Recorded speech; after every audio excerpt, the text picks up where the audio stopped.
Bisan og nagkalisod kasi man kinabuhi, ayaw gidugo na ko nga mo give up na lang or biskan man lang. Mayon kasi makagalingon nga dili na ka or di na gid ka. Kay kapoy na ka sa mga butang na itabo sa imong kinabuhi. Di na ka sa mga problema na imong giatubang everyday sa imong life. Tapos murag nawad-an na kag paglaom, nawad-an na kag mga like hope sa imong life na mawala na yung mga problema.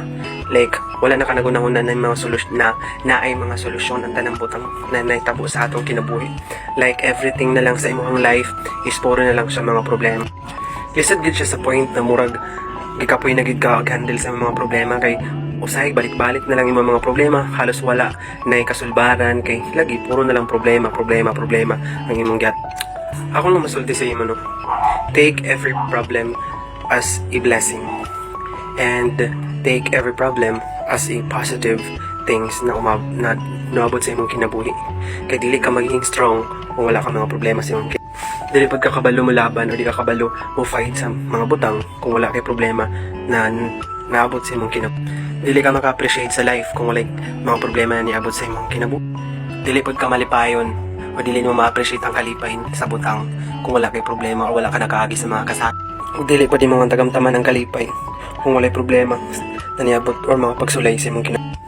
Munang timan kitantanan doon ay problema. Kitantanan nag-agi sa mga butang na murag wala na yung mga kasulbaharan pa. Pero kining tanan lumalabay. Tanan-tanay problema, tanan-tanay nagatubang sa problema. Pero timan permanente. Nga ayaw gyud o gunahuna nga pag-give up or undangon nimo or putlo nimo yung kalugaringon or imong kaugalingong kinabuhi. Hinumdumi na ang tanang butang na ining kalibutana. Pagsulay lamang o lumalabay lamang ang tanan.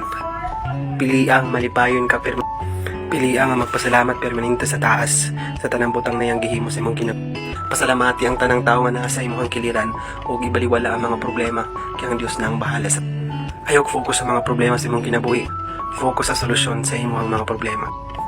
Og last, pag-isip usa ka positibong tao sa imong tibuok nimong kinabuhi ug laban lang ug ayaw pagpadala sa pagsulay.